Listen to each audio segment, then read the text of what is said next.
One of the greatest strengths of the Harry Potter series is its characters, and in particular the vast amount of characters that are distinctive and highly fun to read. As such, there are certain characters that fall under the radar. This is especially true amongst more casual fans and in relation to the film adaptations. Consequently, the purpose of this video is to give some overdue credit to those characters who I believe don't get enough attention from the Potter community. To begin, at number 5, I have Albus Dumbledore. This may seem a strange choice given that we know nearly nothing about this man until the end of book 7. For me, the interest around this character lies in his contrast to his brother. His persona is very different. He's far more cynical and yet still somewhat likeable.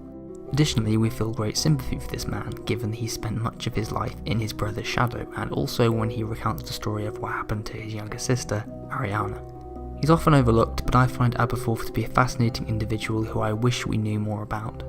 Number 4 goes to Viktor Krum. Being the greatest seeker in the world, the predictable persona to have been written for this character would have been an arrogant and hot-headed one. However, Rowling portrays Krum as someone who is uncomfortable with celebrity and likes to spend his time poring over books in the library. Above all, I love how he asks Hermione to the Yule Ball. It's a really sweet gesture and their relationship is a great subplot, even if the age gap is a bit peculiar. In response, Ron's jealousy is a great clue to his monogamous relationship with Hermione that is unveiled in the last chapter of book 7. Number 3 on my list is Regulus Black. We first learn of Regulus Black in the Order of the Phoenix when Sirius is taking Harry through his family tree. At this point, the reader discovers that Regulus joined the Death Eaters and then got cold feet before trying to leave. We're told he was killed on Voldemort's orders. But aside from that, we learn little more until the Deathly Hallows. It's in this book that Creature reveals how Regulus was actually a hero, discovering the secret about Voldemort's Horcruxes and stealing the locket from the cave that is visited by Harry and Dumbledore in The Half-Blood Prince, dying in the process and consequently leaving Creature with the locket.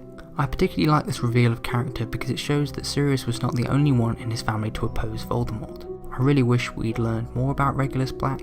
A couple of trips into the Pensive that revolved around his backstory would have been fascinating, though where they would have slotted into the plot, I have no idea. Moving on to number 2, Rita Skeeter. I have a much greater appreciation of this character as an adult than I did as a child. For me, she represents the darker side of journalism. There are undoubtedly many parallels between the works of Rita Skeeter and certain journalists and newspapers today. Not to mention the subplot of Rita Skeeter being an animagus is a fantastic one, particularly given that upon rereading The Goblet of Fire the clues are clearly there.